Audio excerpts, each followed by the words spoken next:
Hello, Namaste. You are watching the best preparation or YouTube channel for learning English language. Please don't forget to subscribe this channel, share this video to your friends, like and comment. Now, let's see today's lesson. Okay, today's lesson is quite different from the previous ones because I've taken some cutouts from an English book. Okay, मैले English बुकबाट केही कटआउट्सहरु लिएर आएको छु। यसको उद्देश्य छ अंग्रेजी, खास अंग्रेजी चाहिँ एउटा फनी ल्याङ्ग्वेज हो भन्ने कुरा र शब्दहरु सिकाउनु। अब यसमा हेर्नुहोस्, यसमा यानेरी सरल तरिकाले निकै शब्दहरु सिकाइएको छ र तपाईले पनि बोल्ने, लेख्ने कुरामा सरलता, सिम्प्लिसिटीलाई फलो गरेर गर्नुपर्छ। र एउटा कुरा के छ भने अंग्रेजी सजिलो छ, रमाइलो छ। अंग्रेजीमा एक्सप्रेस गर्नलाई, स्पीकिङ गर्न अथवा राइटिङ गर्नलाई झनै सजिलो छ भन्ने खालको फिलिङको पनि विकास गर्दै जानुपर्छ अरे, अनि सजिलो हुन्छ अरे।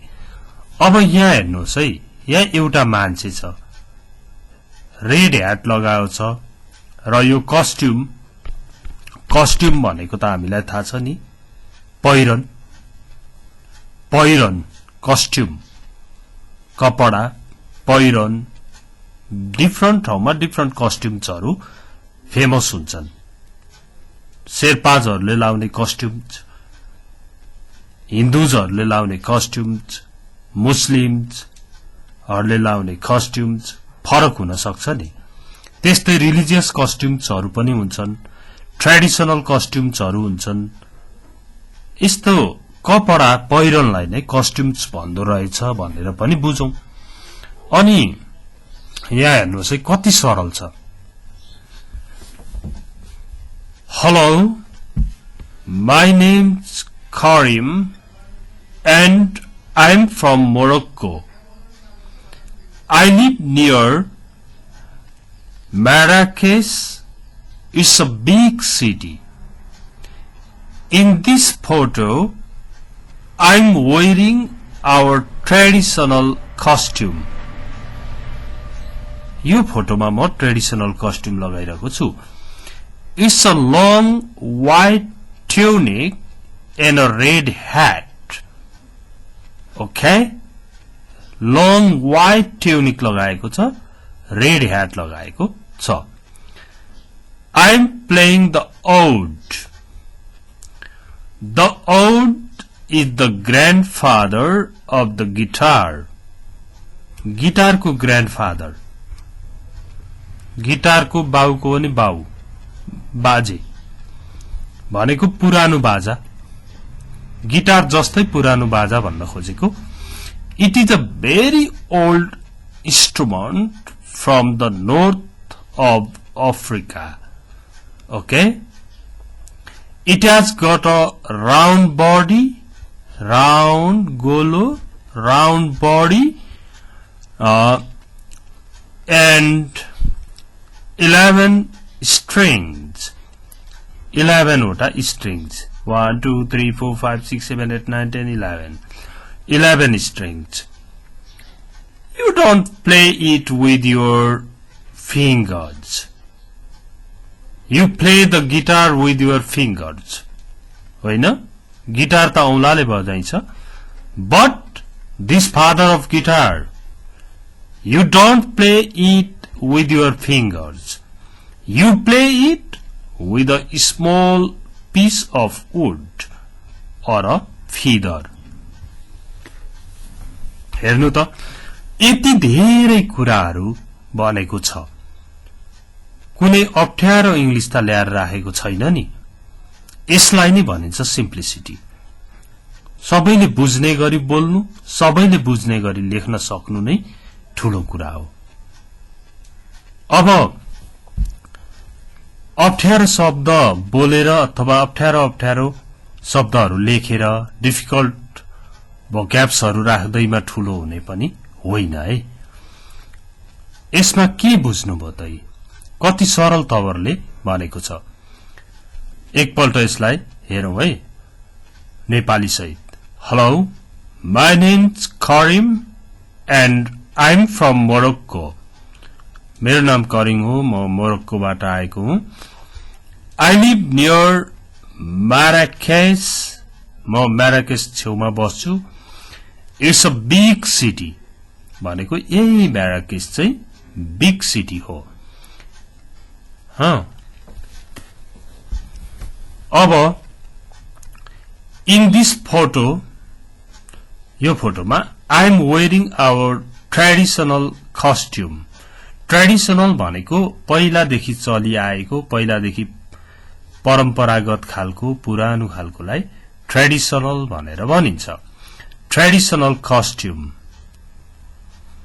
Is a long white tunic and a red hat यो ट्रेडिशनल कस्ट्युम कस्तो छ लङ व्हाइट ट्यूनिक छ भने रेड ह्याट हुन्छ यसमा रातो ह्याट अनि I am playing the oud यो बाजाको नाम आउड भन्ने रहेछ the oud is the grandfather of the guitar oud चाहिँ गिटारको पनि ग्रान्डफादर हो it is a very old instrument from the north of Africa north अफ्रिकामा यस्तो खालको पुरानो बाजा पनि पाइन्छ है it has got a round body गोलो बडी हुन्छ एन्ड 11 स्ट्रिङ्स यो तारहरू चाहिँ 11 वटा हुँदो रहेछ you don't play it with your fingers you play it with a small piece of wood औंलाले बजाइदैन यसलाई सानो काठको टुक्रा बोकेर अथवा प्वाख बोकेर अ फिदर चराको प्वाख बोकेर यसलाई बजाइदो रहेछ ओके यसबाट तपाईले केही कुरा सिक्नुहुन्छ केही स्टाइलहरु बुझ्नुहुन्छ भनेर ल्याएको हो अर्को हेर्नुहोस् त यहाँ के भनेको छ अब यो मान्छे हेर्नुहोस् हैन यसमा ड्रम जस्तो पनि छ यहाँ एकजना मान्छेले बजाउँदैछ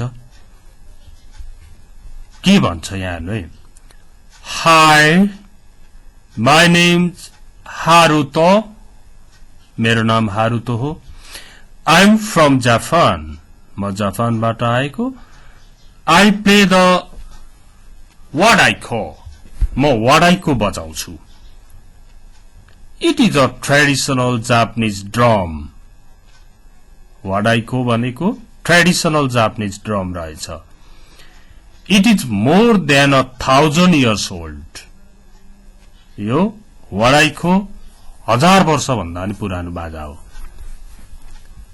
I go to Wadaiko lessons on Tuesday and Thursday at music club. Okay? I go to Wadaiko lessons. Class like lessons भन्ने चलन पनि छ है. I go to Wadaiko lessons on Tuesday and Thursday at music club. Tuesday र Thursday मा वडाइको lesson लिन जाँदो रहेछ यो मान्छे we start at 6:30 and finish at 8:30 6:30 मा सुरु गर्छौं र 8:30 मा सिध्याउँछौं I love playing the drums मलाई ड्रम प्लेइङ गर्न मन पर्छ the music is very fast and very loud too fast पनि हुन्छ लाउड पनि हुन्छ म्युजिक म्युजिक भन्ने बित्तिकै हाई र लो हुन्छ अरे फास्ट र स्लो हुन्छ अरे लाउड र साइलेन्ट हुन्छ अरे छ खालको म्युजिक हुँदो रहेछ high low slow fast loud silent अब the music is very fast and very loud too drum को चाहिँ यो चाहिँ हो what I call there is a big festival in my town in July जुलाईमा मेरो टाउनमा ठूलो फेस्टिभल हुन्छ पर्व लाग्छ मेला पर्व lots of bands come to the festival त्यो फेस्टिभलमा धेरै ब्यान्ड्सहरु आउँछन् my friends and I play in the children's competition म र मेरा साथी र म चाहिँ चिल्ड्रन्स कम्पिटिसनमा बजाउँछौं इट्स फन रमाइलो हुन्छ यसरी भन्यो यसले यसमा त्यस्तो डिफिकल्ट इंग्लिश त देखिएन नि तर यति धेरै बोल्यो त उले तपाईले पनि बोल्नु पर्यो तपाईले एउटा केही बजाउनुहोस् ड्रेस पनि लाउनुहोस् त्यस्तै खालको अनि यस्तै प्याराग्राफ बनाउनुहोस् है त्यो तपाईको सिर्जना हुन्छ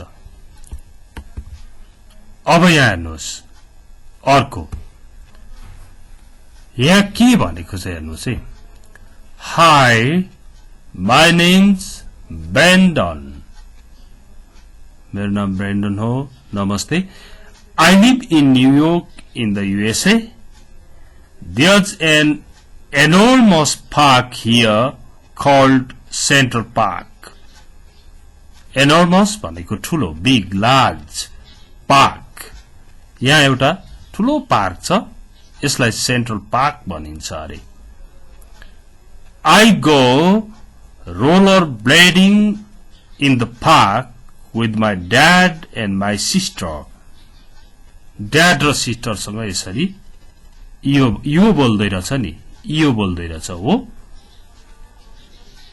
I go rollerblading with my dad and sister हेर्नु है there are lots of different routes बाटाहरु धेरै छन् but we always finish at the chess